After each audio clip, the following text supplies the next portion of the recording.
Hello दोस्तों, सावन computer के online channel में आपका स्वागत है।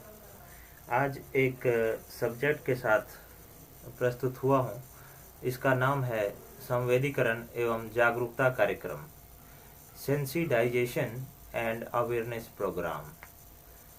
मैंने इंटरनेट में इसको काफ़ी ढूंढने का प्रयास किया, लेकिन कहीं भी इससे संबंधित सही या तथ्यात्मक वाक्य नहीं मिला। तो खुद से प्रयास करके मैंने इसको बनाया है और मैं चाहता हूं कि आगे जो लोग इस चीज़ को इंटरनेट में सर्च करें उनको ये मिले, इसलिए मैं इसको बनाने जा रहा हूं। मैंने एक लिखा है और इसी को मैं वीडियो के माध्यम से दर्शकों तक पहुंचाना चाहता हूं। तो आइए स्टार्ट करते हैं, शुरू करते हैं। संवेदीकरण एवं जागरूकता कार्यक्रम। आज का यह संवेदीकरण सह जागरूकता कार्यक्रम किशोरों के प्रति अपराधों से उसकी रक्षा और उनके हितों की संरक्षा सहित किशोरों द्वारा कारित अपराधों के नियमित कानूनी प्रावधानों के प्रति जागरूकता के लिए आयोजित है। साथ ही इसका निहित उद्देश्य बालकों और किशोरों के प्रति हमारी संवेदनाओं को जागृत करना भी है। हम सभी जानते हैं कि आज बालकों किशोरों के प्रति अपराध हमारे समाज में बहुत बड़ा दोष बन गया है। इसके साथ ही आज किशोरों का अपराधी बन जाना भी आम बात हो गया है, जो हमारे राष्ट्र और समाज के लिए दोष मात्र ही नहीं बल्कि भविष्य के खतरे की घंटी है। दुखद आश्चर्य की बात यह है कि हमारे समाज में पनप रहे या पनप चुके इस दोष के लिए ऐसे लोग भी दोषी है जो शिक्षित, सभ्य और प्रतिष्ठित होने के दर्जे को प्राप्त है। संभवतः किशोरों के प्रति अपराध और किशोरों का अपराधी बनना मानव मूल्यों के प्रति हमारी यथास्थिति वाले भाव या मनोविकार का परिणाम है। आज समाज में हम सामान्य रूप से देख सकते हैं कि किस प्रकार बालकों और किशोरों का शोषण हो रहा है, और यह भी देख रहे हैं कि किशोर या बालक भी जघन्य से जघन्य अपराध कर रहे हैं। मैं समझता हूँ कि प्रारंभ में किशोरों के प्रति सामाजिक संवेदनहीनता ने ही किशोरों को भी अपराधी बनाने में भूमिका निभाई है।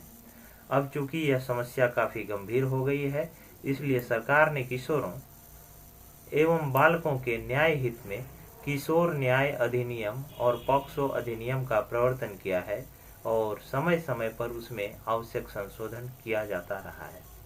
इस संबंध में अद्यतन कानूनी प्रावधानों के बारे में संक्षेप में मैं कुछ बातें कहना चाहूँगा। लोकसभा में जघन्य अपराधों में शामिल 16 से 18 वर्ष तक के किशोरों के विरुद्ध वयस्क अपराधियों की तरह मुकदमा चलाने के प्रावधान वाले बिल को मंजूरी दे दी गई है। इसके तहत यह प्रावधान है कि 16 से 18 वर्ष तक का किशोर जो गंभीर अपराध का आरोपी हो के संबंध में किशोर न्याय परिषद जांच करेगा और प्रारंभिक जांच करने के बाद किशोर न्याय परिषद यह निर्धारित करेगा कि अपराध के आरोपी किशोर को उसे पुनर्वास के लिए भेजा जाए या उस पर एक वयस्क के रूप में मुकदमा चलाया जाए। इसके अलावा बच्चों के विरुद्ध अत्याचार, बच्चों को नशीला पदार्थ देना, बच्चे का अपहरण या उसे बेचने के अपराध के लिए कठोर दंड का विधान किया गया है। इस संबंध में यह उल्लेख करना जरूरी है कि गंभीर अपराध के लिए किशोरों को वयस्क के समान माने जाने में के बारे में भी मत भिन्नता है। जहां कुछ लोग यह मानते हैं कि वयस्क के समान कठोर दंड का प्रावधान किशोरों को दोबारा अपराध के लिए हतोत्साहित करेगा और सुधारात्मक दृष्टि से अच्छे परिणाम लाएगा, वहीं कुछ लोगों का मत है कि 18 वर्ष से कम उम्र के सभी किशोर को एक समान मानने की आवश्यकता है और किसी अपराध के लिए किसी किशोर पर वयस्क के समान मुकदमा चलाया जाना भावनाओं का उल्लंघन करता है। यह जानने योग्य है कि कानून के अनुसार किशोर या बच्चा वह व्यक्ति होता है जिसकी आयु 18 वर्ष से कम होती है, किंतु आईपीसी की धारा 81 के तहत 7 वर्ष वह न्यूनतम आयु है जब किसी व्यक्ति पर अपराध का आरोप लगाया जा सकता है और आईपीसी धाराओं के तहत वाद चलाया जा सकता है।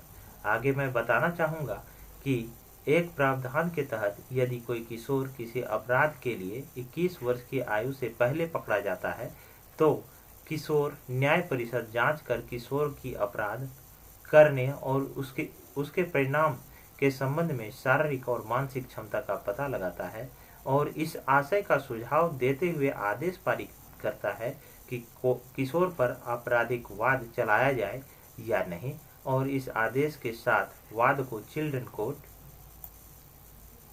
भेज दिया जाता है। कानूनी प्रावधान के तहत जो व्यक्ति किसी बच्चे को नशीला या मादक द्रव्य देता या उसे दंड के रूप में 7 वर्ष तक कारावास और 1 लाख रुपए की जुर्माने की सजा दी जाती है। अब तक जो बातें कानून के प्रावधान के बारे में कही गई उसके इतर भी यह विषय गंभीर विचारण का है। हम समझ सकते हैं कि हमारा समाज किशोरों के प्रति दोहरे मानदंड का शिकार है और इसकी परिणति यह हुई है कि एक ओर जहां किशोरों के प्रति बहुविध अपराध हो रहे हैं, वहीं दूसरी ओर किशोर भी गुमराह हो गंभीर से गंभीर अपराधों को अंजाम दे रहे हैं। मतलब साफ है कि जो किशोर हमारे समाज और राष्ट्र की ऐसी इकाई हैं जिसका भविष्य भी हमारे समाज और राष्ट्र का भविष्य है, वो ही गुमराह हो रहे हैं या कर दिए जा रहे हैं। इसके अलावा किशोरों के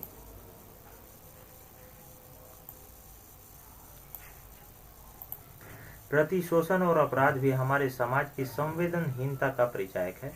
किशोरों के न्याय हित में लाए जा रहे कानून और इस विषय पर आयोजित इस संवेदीकरण सह जागरूकता कार्यक्रम के द्वारा स्पष्ट संदेश दिए जाने का प्रयास किया जा रहा है कि अब समय आ चुका है कि हम समाज को ऐसे दोषों से मुक्त करने के लिए संगठित और सार्थक कदम उठाएं। न्याय हित के लिए कानून और उसके प्रावधान बनते हैं, लेकिन उसका पालन करना हमारा दायित्व है और इसमें कोई दो मत नहीं हो सकता कि हम मानवीय मूल्यों की रक्षा करके ही एक दोष रहित समाज का निर्माण कर सकते हैं और दोष रहित समाज से ही सशक्त राष्ट्र का निर्माण हो सकता है। मेरी आशा है कि किशोरों की हितों की रक्षा के निमित्त अधिनियमों के संबंध में आयोजित यह संवेदीकरण सह जागरूकता कार्यक्रम सार्थक परिणाम लाएगा, क्योंकि जो लोग यहाँ इसके बारे में सुन और जान रहे हैं वो अपनी परिधि में आने वाले अन्य लोगों को किशोरों के हितों के प्रति और संबंधित कानूनों के प्रति निश्चित रूप से जागरूक करने का कार्य करेंगे। धन्यवाद। अगर यह अच्छा लगा हो तो चैनल को लाइक कीजिए, सब्सक्राइब कीजिए, मनोबल बढ़ाइए। धन्यवाद।